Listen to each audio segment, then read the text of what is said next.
যারা বেদাতকে আশ্রয় প্রশ্রয় দেয় দেশাচারের নামে, লৌকিকতার নামে, আহলে হাদিস সমাজ এদের সাথে কোনো সম্পর্ক রাখতে পারে না। বেদাতীদের সাথে কোনো আপোষ নেই। বেদাতীকে আশ্রয় দেওয়া, বেদাতীকে সম্মান করা, সালাম দেওয়া পর্যন্ত সালাফিদের নীতি হচ্ছে এদেরকে সম্মান সালাম করা যাবে না। বেদাতি কত খারাপ আপনাকে দেখাই। সাহাবীগণ বেদাতের বিরুদ্ধে কত কট্টর ছিলেন, সাহাবীগণ বেদাতের বিরুদ্ধে কত কট্টর ছিলেন। রাসূল সাল্লাল্লাহু আলাইহি ওয়াসাল্লামের সুন্নাহর ব্যাপারে তারা কত শক্ত ছিলেন সুন্নাহ মানতে। আপনাকে দেখাই আব্দুল্লাহ ইবনে উমর মাররা আব্দুল্লাহ ইবনে উমর বিইমরাতিন, আব্দুল্লাহ ইবনে মাসউদ একটা মহিলার পাশ দিয়ে যাচ্ছিলেন। মহিলার পাশ দিয়ে যাওয়ার সময় দেখলেন মহিলাটি তাসবিহুন তুসাব্বিহু বিহি, মহিলাটি তাসবিহ দানা দিয়ে তাসবিহ পাঠ করছে। কি দিয়ে? তাসবিহ দানা দিয়ে। তখন আব্দুল্লাহ ইবনে মাসউদ ফাকাতাহু ওয়া আলকাহু, মহিলার কাছ থেকে তাসবিহ দানাটা নিয়ে ছিঁড়ে দূরে ফেলে দিলেন। কেন? তাসবিহ দানা দিয়ে রাসূল সাল্লাল্লাহু আলাইহি ওয়াসাল্লাম তাসবিহ পাঠ করতে বলেন নেই। মাররা বিরাজুলিন, এরপর আরেকটা পুরুষের পাশ দিয়ে গেলেন। ফাদরাবা বিরিজলিহি, আব্দুল্লাহ ইবনে মাসউদ পা দিয়ে ওই পুরুষকে লাথি মারলেন। লাথি মেরে বললেন, লাকাদ সাবাকতুম, তোমরা কি অগ্রবর্তী হয়েছ? রাকিবতুম বিদআতান দুলমান, বেদাতির অন্ধ বেদাতের উপরে তোমরা কি আরোহণ করছো? ওয়ালাকাদ গালাবতুম আসহাবা মুহাম্মদ সাল্লাল্লাহু আলাইহি ওয়াসাল্লাম ইলমান, তোমরা কি রাসূল সাল্লাল্লাহু আলাইহি ওয়াসাল্লামের সাহাবী হিসেবে ইলমের দিকে বিজয় হয়েছ? আমরা হলাম রাসূল সাল্লাল্লাহু আলাইহি ওয়াসাল্লামের সাহাবী। তাসবিহ কিভাবে গণনা করতে হবে আমরা জানি। তুমি তসবিহ দানাতে তসবিহ পাঠ করছো, এটা রাসূলের সুন্নাহ নয়, রাসূলের তরিকা নয়। দেখেন আব্দুল্লাহ ইবনে মাসউদ এটা সহ্য করতে পারলেন না, তাসবিহ দানাতে তাসবিহ গণনা করা। সাহাবীরা কোনো বেদাত হলে সেটা সঙ্গে সঙ্গে বাধা দিতেন, এটা তার প্রমাণ। আরেকটা দেখবেন, এটা হলো ইবনে ওয়াজ্জাল বিদউ, এর মধ্যে 23 নম্বর পৃষ্ঠায় 21 নম্বর হাদিস। এটা আব্দুল্লাহ ইবনে মাসউদ ওই ব্যক্তিটাকে বললেন যে তাসবিহ দানা দিয়ে তাসবিহ গণনা চলবে না। কি দিয়ে গণনা করতে হবে? ডান হাতের আঙ্গুলে, বাম হাতের আঙ্গুলেও না। আবু দাউদের 1502 নম্বর হাদিসে আসছে, আব্দুল্লাহ ইবনে আমর তিনি বলছেন, রাআইতু রাসূলুল্লাহ সাল্লাল্লাহু আলাইহি ওয়াসাল্লাম ইয়াকুদু তাসবিহা বিয়ামিনিহি, আমি রাসূল সাল্লাল্লাহু আলাইহি ওয়াসাল্লামকে তাসবিহ গণনা করতে দেখেছি ডান হাতের আঙ্গুলে। কোন হাতের আঙ্গুলে? আঙ্গুলে গণনা করলে কি হবে? ফাইন্নাহুন্না মাসউলাতুন মুস্তানতাকাতুন, বিচার মাঠে আঙ্গুলকে আল্লাহ জিজ্ঞাসা করবেন। আর আঙ্গুল সুপারিশ করে, আঙ্গুল কথা বলে, এই আঙ্গুলের সুপারিশ কবুলের মাধ্যমে আল্লাহ আপনাকে জান্নাতে প্রবেশ করাবেন। আঙ্গুলে তাসবিহ পাঠ করতে হয়। আমি বুঝাতে চাচ্ছি এই কথা যে সাহাবীগণ বেদাতকে সহ্য করতে পারতেন না। আরেকটা দেখেন, আবু দাউদের 538 নম্বর হাদিস, মুজাহিদ রাহিমাহুল্লাহ তিনি বলছেন, কুনতু মা ইবনে উমর, আমি আব্দুল্লাহ ইবনে উমরের সাথে ছিলাম। একদিন মসজিদে গেলাম, যোহর কিংবা আসরের সময় মসজিদে গেলাম। আব্দুল্লাহ ইবনে উমর শেষ বয়সে অন্ধ হয়ে গিয়েছিলেন, চোখে দেখতে পান না, অন্ধ হয়ে গিয়েছিলেন। তো ফাসাওবা রাজুলুন ফি যুহরি ওয়াল আসর, মুয়াজ্জিন সাহেব যোহর কিংবা আসরের আজান দেওয়ার পরে আজান দিলেন, দেওয়ার পরে আবার বাইরে গিয়ে বলছেন, আর মাত্র এত সময় আছে, আপনারা তাড়াতাড়ি জামাতে আসেন, আর মাত্র এত সময় আছে, আপনারা তাড়াতাড়ি জামাতে আসেন। আজানের পরে আবার বাইরে গিয়ে এইভাবে ডাকছে। তখন আব্দুল্লাহ ইবনে উমর বলছেন, উখরুজ বিনা ফাইন্না হাযি বিদআতুন, শোনো, আজানের পরে আবার এইভাবে ডাকাডাকি করা এটা হলো স্পষ্ট বিদআত। যেই মসজিদে বেদাত হয় সেই মসজিদে আমি আব্দুল্লাহ ইবনে উমর সালাত আদায় করব না, আমাকে তাড়াতাড়ি এখান থেকে বের করে নিয়ে যাও। দেখেন বেদাতকে সাহাবারা মেনে নিতে পারেন, সুযোগই নেই। এবার দেখেন সাহাবীদের পক্ষ থেকে বললাম, রাসূল সাল্লাল্লাহু আলাইহি ওয়াসাল্লাম নিজে শরীয়তের ব্যাপারে কত কট্টর ছিলেন, দলিলের ব্যাপারে কত কট্টর ছিলেন, কঠিন ছিলেন। দেখেন রাসূল সাল্লাল্লাহু আলাইহি ওয়াসাল্লাম দয়ার নবী, মায়ার নবী, কিন্তু এই বেদাতের ক্ষেত্রে তিনি দয়া মায়া দেখান না। জি না, শরীয়তের ব্যাপারে কোনো ছাড় নাই। কিভাবে? হাদিসটা তিরমিজি 3394 নম্বর হাদিস, খুব ভালো করে শোনেন, এই হাদিসটা বুঝতে হবে। রাসূল সাল্লাল্লাহু আলাইহি ওয়াসাল্লাম শরীয়তের ব্যাপারে কত কট্টর ছিলেন, দলিলের ব্যাপারে কত শক্ত ছিলেন, প্রমাণ ছাড়া তিনি কিছু করতে রাজি নেন। দেখেন বারা ইবনে আজবকে রাসূল সাল্লাল্লাহু আলাইহি ওয়াসাল্লাম ঘুমানোর দোয়া শিখাচ্ছেন। কিসের দোয়া? ঘুমানোর। বারা ইবনে আযাবকে বলছেন, এই শোনো, আলা উআল্লিমুকা কালিমাত, আমি তোমাকে একটা দোয়া শিখাইয়া দিই, তাকুলুহা ইযা আওয়াইতা ইলা ফিরাশিক, যখন তুমি ঘুমাতে যাবে তখন এটা বলবে। কি দোয়াটা? যদি এই দোয়াটা বলে তুমি ঘুমাও, লা ইন মুত্তা মিন লাইলাতিক, লা ইন মুত্তা মিন লাইলাতিক, যদি এই দোয়াটা পাঠ করে তুমি ঘুমাও আর রাতের মধ্যেই যদি তোমার মৃত্যু হয়ে যায়, মুত্তা আলাল ফিতরাতি, আল্লাহ তোমাকে ইসলামের উপরে মৃত্যু দান করবেন। ওয়া ইন আসবাহতা আসবাহতা কাদ আসাবতা খায়রান, আর যদি তোমার সকাল হয়ে যায় আল্লাহ তোমাকে কল্যাণের উপরে সকাল করে দিবেন। এই দোয়াটা পড়ো। তো কি দোয়া? রাসূল সাল্লাল্লাহু আলাইহি ওয়াসাল্লাম শিখাচ্ছেন, শোনো, এইভাবে বলো। ঘুমানোর সময়তে বলবে, আল্লাহুম্মা আসলামতু নাফসি ইলাইকা ওয়া ওয়াজ্জাহতু ওয়াজহি ইলাইকা ওয়া ফাওয়াজতু আমরি ইলাইকা রাগবাতান ওয়া রাহাবাতান ইলাইকা ওয়ালজাতু যাহরি ইলাইকা লা মালজা ওয়া লা মানজা মিনকা ইল্লা ইলাইকা আমানতু বিকিতাবিকা আল্লাযী আনজালতা ওয়া বিনাবিয়িকা আল্লাযী আরসালতা। এই দোয়া পাঠ করে ঘুমাবে। যদি মৃত্যু হয়ে যায় আল্লাহ ইসলামের উপরে মৃত্যু দান করবেন, আর যদি সকাল করো কল্যাণের উপরে সকাল করাবেন। তখন বারা ইবনে আযাব দোয়াটা মুখস্থ করার পরে রাসূল সাল্লাল্লাহু আলাইহি ওয়াসাল্লামকে শোনানোর সময়তে রাসূল সাল্লাল্লাহু আলাইহি ওয়াসাল্লাম শেষে বলেছেন, আমানতু বিনাবিয়িকা বলবে, কিন্তু বারা ইবনে আযাব আমানতু বিরাসূলিকা বলে ফেলেছে। কি বলে ফেলেছে? আমানতু বিনাবিয়িকার জায়গায়, নাবিয়িকার জায়গায় রাসূলিকা শব্দ যোগ করেছে। কি বোঝেন মনে হয় কথা?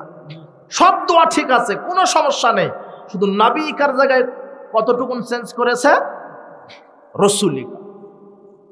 নাবিয়িকার জায়গায় যখনই আমি রাসূলিকা শব্দটা লাগালাম, ফাতাআনা ইয়াদিহি ফি সাদরি, রাসূল সাল্লাল্লাহু আলাইহি ওয়াসাল্লাম আমাকে আমার বুক বরাবর এক ঘুষি মেরে দিলেন। কয় ঘুষি? রাসূল সাল্লাল্লাহু আলাইহি ওয়াসাল্লাম নাবিয়িকার জায়গায় রাসূলিকা এতটুকুন যোগ করেছে, এটা রাসূল সাল্লাল্লাহু আলাইহি ওয়াসাল্লাম সহ্য করতে পারেননি। আর আপনার হুজুর দোয়ায় তৈরি করে ফেলেছে, টোটাল একটা দোয়ায় তৈরি করে ফেলেছে, যেই দোয়ার শরীয়তে কোনো ভিত্তি নেই। এদেশে হুজুর দোয়া তৈরি করেছে, বিসমিল্লাহির রহমানির রহিম, আল ইসলামু হাক্কুন আল কুফরু বাতিলুন আল ঈমানু নূরুন আল কুফরু যুলমাতুন। এটা হলো হুজুর দোয়া তৈরি করেছে। হুজুর এটা দোয়ায় তৈরি করেছে। নাবিয়িকার জায়গায় শুধু রাসূলিকা লাগানোর কারণে যদি এক ঘুষি হয়, তাহলে এই হুজুর যে হুজুর দোয়া তৈরি করলো, এই হুজুর কয় ঘুষি খাবে? কথা বুঝেননি? কথা বুঝেননি? ওমর রাদিয়াল্লাহু আনহু থাকলে এদেরকে জেলখানায় বন্দী করতো, এই কাঠমোল্লায় বেদাতি হুজুরদেরকে। বুঝেছেন? আর কি আরো কত শরীয়তের নামে মিথ্যা গাঁজাখুরি আমল তৈরি করেছে। এক বক্তা মঞ্চে উঠে বলছে, হাত ঝুঁকিয়ে ঝুঁকিয়ে বলছে, পৃথিবীতে এমন কোন মায়ের সন্তান বাপের বেটার জন্ম হয়নি যে তাদের সালাতকে জাল প্রমাণ করবে। কথা বুঝেননি? বলে দিল। কিন্তু ওদের যে সালাত, ওটা জাল ইবনে জাল, মানে জালেরও জাল। কথা বুঝেননি? ওরা যেই সালাতটা আদায় করে, ওই সালাতের সাথে রাসূল সালাতের কোনো সম্পর্ক নেই। ওরা সালাতে কি তৈরি করেছে? মুখে নিয়ত তৈরি করেছে, তাই না? কি নিয়ত বলে না? নাওয়াইতু আন উসাল্লিয়া লিল্লাহি তাআলা ফি যুহরি আরবা রাকা, বারো কি জানি বলে, আমার উপরে মুখস্থ নেই। এটা নিয়ত, সালাতের নিয়ত। এটা কথা বুঝেননি? এটা হলো সালাতের নিয়ত তৈরি করেছে। আশ্চর্য কথা, রাসূল নিয়ত করা ফরজ। নিয়ত করা কি ফরজ? ইন্নামাল আমালু বিন্নিয়াত, নিয়ত অন্তরে করতে হয়। কিন্তু নিয়ত মুখে বলছেন কেন আপনি?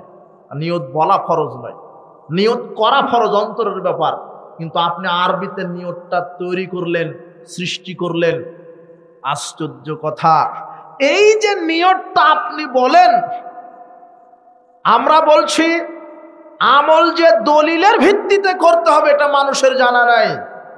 আপনি মুখের নিয়ত বললেন সালাতের, আজ পর্যন্ত কি এটা জানতে চেষ্টা করেছেন এই হাদিসটা আছে কোথায়? কি কেউ কি জানতে চেষ্টা করেছেন? সহি না, জয়ীফও না। পৃথিবীর ইতিহাসে যত হাদিসের কিতাব আছে কোন হাদিসের কিতাবে জাল হাদিসও নাই। এ ব্যাপার কি বললাম, আরবিতে যে নিয়ত বলছে এ ব্যাপারে কি সহি জয়ীফ না, কি হাদিসও নাই, জাল হাদিসও নাই, কোন হাদিসের কিতাবে লিখাই নাই। আগামীকাল আপনার এই গাইবান্ধা গোবিন্দগঞ্জ যত বড় বড় হুজুর মাওলানা সবাইকে একত্রিত করে বলবেন, হুজুর আমরা যে সালাতের শুরুতে মুখের নিয়ত বলি এটা কোন হাদিসের কিতাবে আছে? বলতে পারবেন না? দলিল, দলিল দরকার। বলছিলাম সাহাবীগণ রাসূল সাল্লাল্লাহু আলাইহি ওয়াসাল্লাম দলিলের ভিত্তিতে আমল করতে বলেছেন। সালাতে মুখে নিয়ত বললেন, এর কোনো দলিল নাই। এরপরে আপনাকে দেখাই, আপনি যখন সালাতে দাঁড়ান 4 আঙ্গুল ফাঁকা রেখে দাঁড়ান, তাই না? 4 আঙ্গুল আধা ফাঁকা রেখে, অধিকাংশ মসজিদগুলিতে জামাতের সাথে সালাত আদায় করছে 4 আঙ্গুল আধা ফাঁকা রেখে। আবার যুক্তি দিচ্ছে ইবলিস শয়তান যে পায়ের সাথে পা মিলিয়ে দাঁড়ানো যাবে না। কেন? কোথায় বাপের পায়ের সাথে ছেলের পাটা লেগে যাবে, বাপকে অপমান করা হবে। কোথায় মুচি আর কোথায় মন্ত্রী দাঁড়াবে, মুচির পাটা যদি মন্ত্রীর পায়ের সাথে লেগে যায় তাহলে মন্ত্রীকে অপমান করা হবে। ও শয়তান মনে করেছে যে সালাতে মনে হয় মুচি আর মন্ত্রীর পরিচয় আছে। জি না, ও কে বাপ কে ছেলে কে মুচি মন্ত্রী, সালাতে সবাই হলো আল্লাহর চাকর, আল্লাহর বান্দা। কথা বোঝেননি মনে হয়। ও সালাতে কোনো মুচি মন্ত্রী নাই, দুজনেই আল্লাহর বান্দা, আল্লাহর গোলাম, দুজনে আল্লাহর কি গোলাম। আর বলছে যে মানহানি হবে, মানহানি, মর্যাদার হানি হবে, সম্মানকে খাটো করা হবে পায়ের সাথে পা লাগালে। অথচ রাসূল সাল্লাল্লাহু আলাইহি ওয়াসাল্লাম বলছেন তাবারানী মুজামুল আওসাতের মধ্যে 5797 নম্বর হাদিস, মান সাদ্দা ফুরজাতান ফি সাফ, যে ব্যক্তি সালাতে পরস্পরের 2 পায়ের মাঝখানের ফাঁকা জায়গা বন্ধ করে দাঁড়াবে, রাফাহুল্লাহু বিয়া দারাজাতান, আল্লাহ তার মর্যাদাকে বৃদ্ধি করে দিবেন। আর শয়তান বলছে মর্যাদা কি হবে? খাটো হবে। কথা বোঝেননি? রাসূল সাল্লাল্লাহু আলাইহি ওয়াসাল্লামের সুন্নাহ মেনে চলতে হবে। শুধু কি তাই? শুধু কি মর্যাদা বৃদ্ধি করবেন? বানা লাহু বাইতান ফিল জান্নাহ, জান্নাতে একটা ঘর নির্মাণ করে দিবেন। পায়ের সাথে পা মিলিয়ে আকিমুস সুফুফা, রাসূল সাল্লাল্লাহু আলাইহি ওয়াসাল্লাম বলছেন তোমরা কাতার সোজা করো। আবু দাউদের 666 667 নম্বর হাদিস খুলে পড়ে দেখবেন। রাসূল সাল্লাল্লাহু আলাইহি ওয়াসাল্লাম বলছেন শোনো, আকিমুস সুফুফা, তোমরা কাতার সোজা করো। ওয়াহাজু বাইনাল মানাকিব, কাঁধে কাঁধ মিলিয়ে দাঁড়াও। ওয়াসুদ্দুল খালাল, পরস্পরের 2 পায়ের মাঝের ফাঁকা জায়গা বন্ধ করে দাঁড়াও। ওয়ালিনু বিআইদি ইখওয়ানিকুম, ভাইয়ের হাতের সাথে হাত মিলিয়ে দাঁড়াও।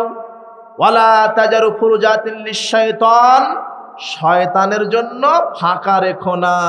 মান ওয়াসালা সাফফান ওয়াসালাহুল্লাহ ওমান কাতা সাফফান কাতাহুল্লাহ, যে পায়ের সাথে পা মিলিয়ে সালাত আদায় করবে আল্লাহ তাকে বিচার মাঠে কাছে টেনে নেবেন, আর যে ফাঁক করে দাঁড়াবে আল্লাহ তাকে তার নিকট থেকে পৃথক করে দিবেন। কত কঠিন হাদিস। রাসূল বলছেন লা তাজারু ফুরজাতিন লিশ-শাইতান, শয়তানের জন্য কি রেখো না? ফাঁকা রেখো না। রাসূল বলছেন ইন্নী লারা শাইতান ইয়াদখুলু মিন খালালিস সাফ কান্নাল হাজাব, আমি দেখছি ওই যে ফাঁকা জায়গাতে শয়তান ছাগলের কালো বাচ্চার মতো বসে আছে। কে বসে থাকে ফাঁকা জায়গায়? শয়তান বসে থাকে। অথচ এই শয়তান এক শ্রেণীর কাঠ মোল্লা, বেদাতি মোল্লা, যুক্তি দিচ্ছে যে না পায়ের সাথে পা মিলিয়ে দাঁড়ানো যাবে না, মানহানি হবে। আমার কথা, কোন হাদিসে আছে যে পায়ের সাথে পা ফাঁক করে দাঁড়াতে হবে 4 আঙ্গুল? সহিহ জয়ীফ না, একটা জাল হাদিস লাগবে। কথা বুঝেননি?